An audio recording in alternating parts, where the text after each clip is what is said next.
Charlie, welcome back to Crabble. You've obviously got a few games under your belt already. How are you finding being back at the club? Yeah, I'm loving it. It's a totally different atmosphere to what it was last year. From the first session, I could tell, the kind of the vibe that the players were in. And obviously I know Jake and Mike well, so it was an easy decision, really. So yeah.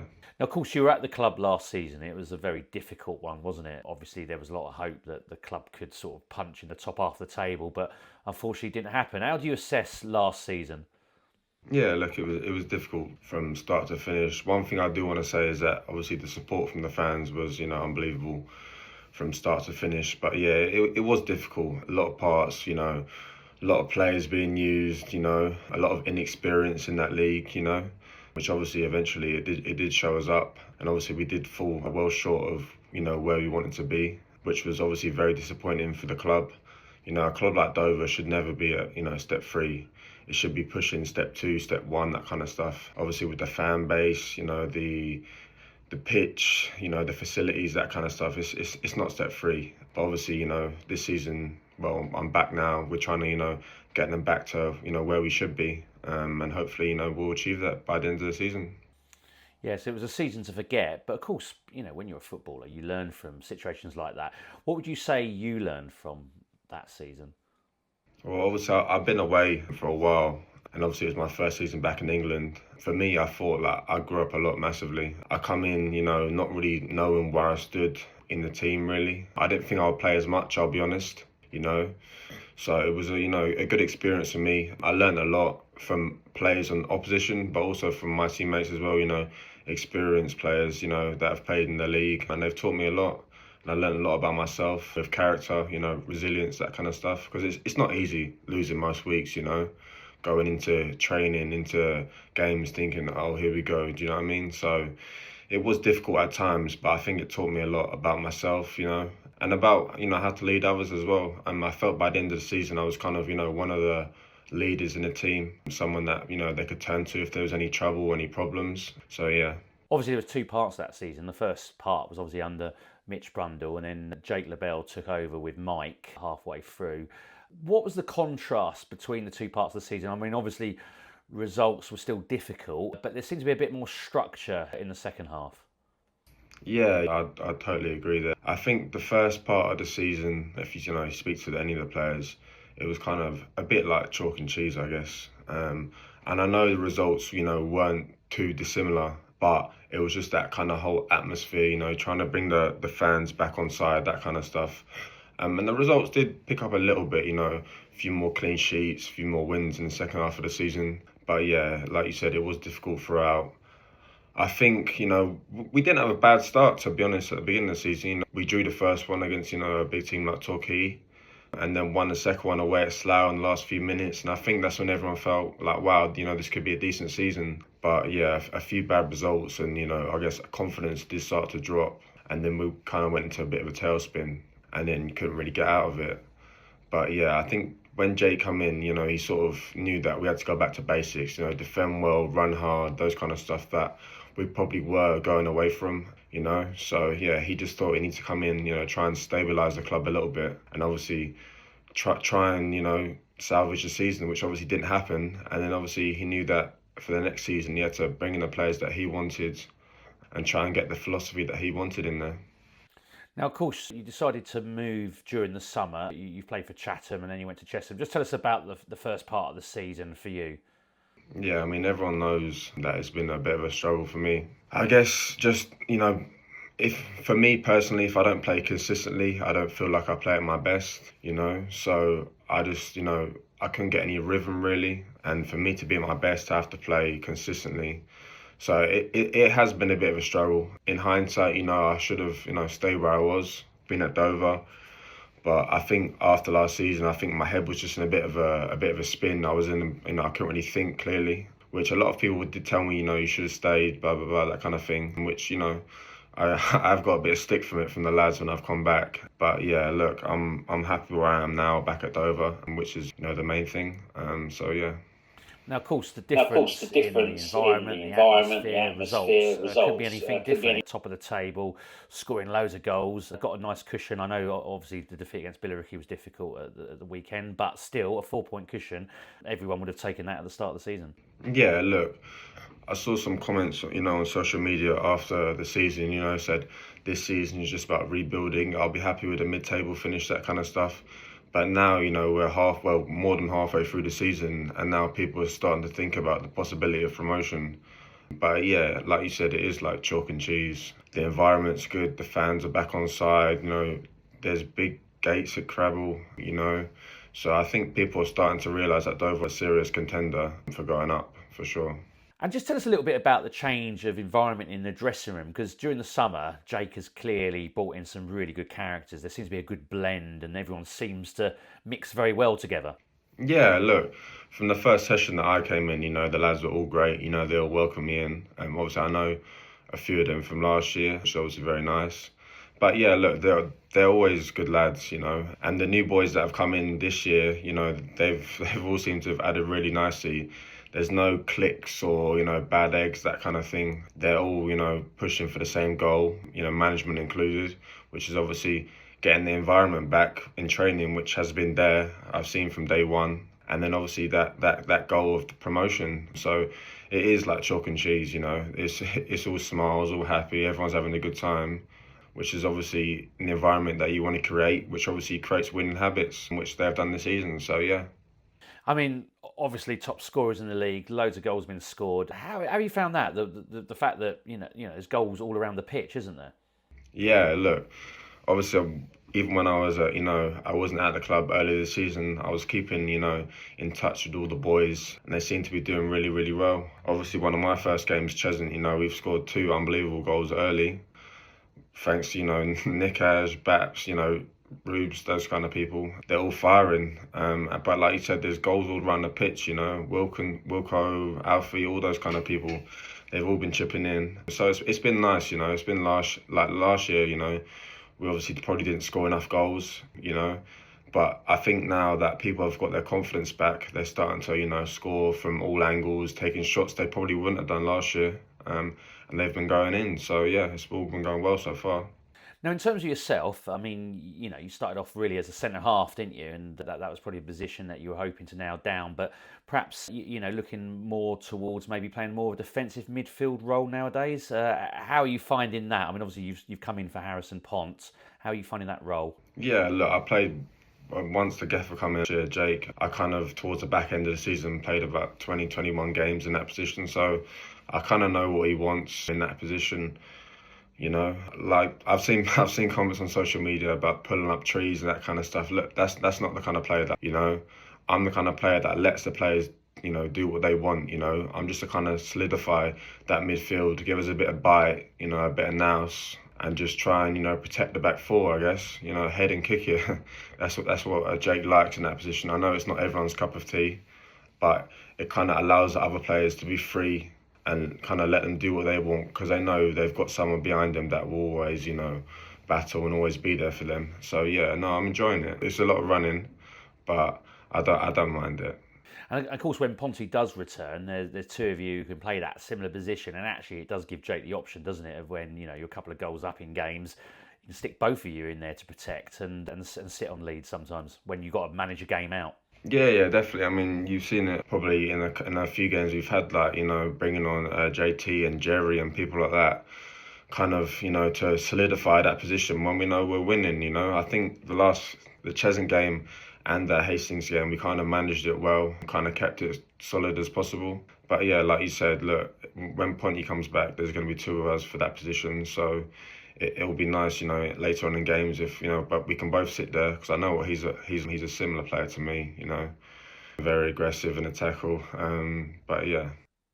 And just tell us what it's been like in the changing room during this Christmas period. I mean, there's a good team spirit in there. Just gives a little bit of insight into the sort of banter that goes on between the lads, what's been going on over Christmas. Was there any Secret Santa or anything like that going on?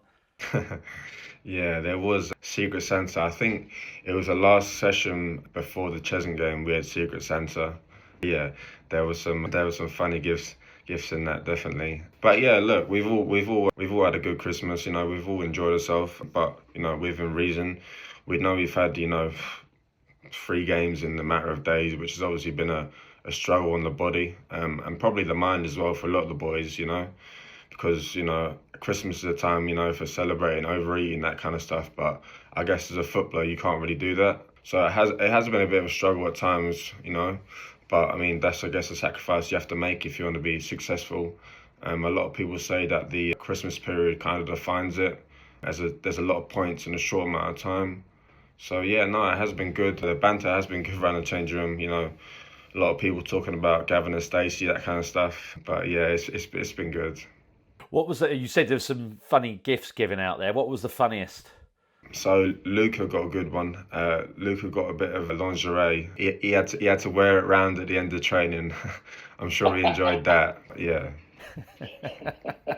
And of course, before Christmas, you just literally taken your coat off and you're off to Ireland on the Dublin trip. Just tell us a little bit about that. That must have been an absolute laugh. I've seen the photographs. Yeah, well, I came to the Dulwich game when obviously we beat, Dulwich. And obviously I was speaking to Jake, and he just said, you can come, we'd be happy for you to come. I was feeling a little bit guilty because I'd done nothing. That was kind of their reward for going unbeaten. But Jake was like, look, it's a good opportunity to bond with some of the boys that you don't know. And I was like, yeah, why not? And yeah, it was a cracking trip, from start to finish with all the boys. So yeah, it was a good trip, a lot of enjoyment, had a lot of fun, and yeah, it was a great time, to be honest. It was my first time in Dublin, so it was definitely a cracking trip. You mentioned there Luca getting some lingerie from the Secret Santa. Well, actually, yeah, if you looked at that photo, I thought Wilco, he looked a very convincing woman on that trip. I think he enjoyed it a bit too much. I think he enjoyed it. No, but yeah, he was a great laugh. 'Cause I think the stigma around football is that some of the boys wouldn't be, up to do that kind of stuff. But him and Youngie were, top drawer, the fancy dress. Now, of course, Billericay on Saturday was a disappointment. Obviously lost that one. Just tell us a little bit about your view on that game. It was a frustrating one, wasn't it? I didn't think there was much in it. It was obviously a very heavily deflected goal for the free kick, bad time to concede, and obviously a very well-drilled defence, and quite frustrating. We didn't quite pick the passes. A little bit of, perhaps our decision-making at times wasn't the best, but there wasn't much in that game, was there? No, I thought we started really, really well. We had them under the cosh for about, I'm not sure, 15, 20 minutes maybe. A few chances could have gone our way. But then, they're an experienced team. They started getting back into it, winning their duels, that kind of thing. And I think we let them off the hook a little bit. I think if we had got an early goal, it could have, turned out very, very differently. But, they're a good side. They're a wily side. They're experienced, they're physical. But, yeah. It was a poor time to concede right before half time. I think if you go in, 0-0, everyone's, a little bit, like, okay, we can get something here. But it kind of right before half time, it kind of deflates you a little bit. But yeah, I think he had 0-0 written all over it, really. There wasn't much in it, they had a few disallowed goals for offside and whatnot. But yeah, I think we were just maybe it was the legs a little bit. We were probably a little bit tired, which is, it's not an excuse. They were probably the same. But yeah, I think it was probably one game too far for us in that short period, which I think it's a bit weird that we had to play on the 26th and the 28th, which not many leagues do, to be honest. The National League don't, the EFL don't. So it was a little bit weird, but I guess we just it was disappointing because we could have gone, we could have kept the 7-point difference, but we're still 4 points ahead. We're still top, and we're still confident. Even late on, we proper had them under the cosh and could have nicked a late equaliser, but it wasn't to be. But yeah, I think it wasn't a bad performance. We just didn't have like you said, the quality in the final third to unlock their pretty solid defence. So yeah. Yeah, I mean, you're absolutely right what you say there about the weirdness of playing the game, 2 games in like 3 days. I was at Sheffield United West Brom yesterday, which was Sunday, and Chris Wilder, after the game, was complaining that there was a quick turnaround for them and that they've had an extra day and they're professional footballers. And obviously we're part-time players, Dover's level. So Yeah, it's pretty harsh, isn't it? Do you think that sometimes non-league players they're expected to do too much, or I mean, it's obviously the same for both sides, but it can be quite hectic, can't it? Yeah, I mean, look, I think there was no need to schedule a game in that period. I mean, if you look at our fixtures for the next couple of months, I think in February we have 4 games off, you know what I mean? So we could have scheduled one game in there, one Tuesday or whatever. One day's rest is really, really not enough. For me personally and other players, it's not enough, especially when you're getting kicked and you're playing on heavy pitches, that kind of stuff, you know. But yeah, I mean, it's the same for everyone. It's not an excuse. But yeah, I do think it is a little bit taxing on the body and the mind as well. But yeah, like you said, it's the same for everyone. Everyone's in the same boat. But it's just a thing that probably the league does need to look at because the quality of game probably wasn't great the other day. I know it wasn't in our game. There was not a huge amount of quality. A little bit of luck for the goal. But yeah. Now, Charlie, I was looking through your resume, your football resume, and I understand you spent some time in the States. Can you just tell us a little bit about that? How did you go out there? What happened? And just tell us about the whole experience. Yeah, so I was about 18 and I knew that if I wanted to play centre half, I was centre half at the time. I was nowhere near physical enough. I wasn't big enough, you know. I probably didn't know enough about the game, even though I had played, you know, a decent amount of men's football when I was about 16, 17, 18. So I went out there, you know, I thought, I'd get a degree at the same time and obviously live in a different country. Play, you know, train every day, you know, meet some new people, that kind of stuff. And yeah, no, I enjoyed it. It taught me a lot about, you know, living away, you know, growing up quickly, that kind of stuff. And obviously I learned a lot from, you know, playing, you know, I played over there in the summer, most summers, which obviously you wouldn't be able to do here. So yeah, no, it has opened a few opportunities for me, definitely. And, you know, I've met a few of my best friends out there who I still keep in contact with most days. So yeah, all in all, it was good. Now, attention turns to the New Year fixtures. Horsham at home on New Year's Day. Great, another home game, another chance to get a decent crowd. So what are your thoughts going into that one? Obviously, good teams always bounce back from defeat. So that's the main thing, isn't it, to bounce back? Yeah, exactly. I think you've nailed it on the head, really. I mean, we did the same thing, you know, when we lost at Cray and then we bounced back away at Cheshunt. You know, we need to have that same mentality. We know it's not going to be an easy game. You know, Horsham are a top team that play a lot of football, who've probably in the last few months come back into it when kind of people had them written off at the beginning of the season. So yeah, they've won 6-0 in the last game. So we know that it's not going to be an easy task. You know, they've got a good front three, front four really that score a lot of goals and create a lot of chances.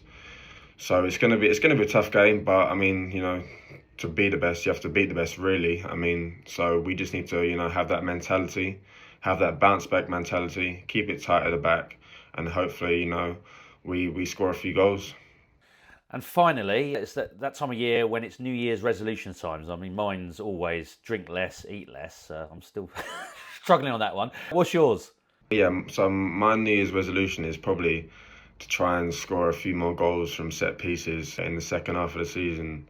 As yeah, I've lacked recently in a few goals, so I think it's time for me to, you know, knock a few in the net myself.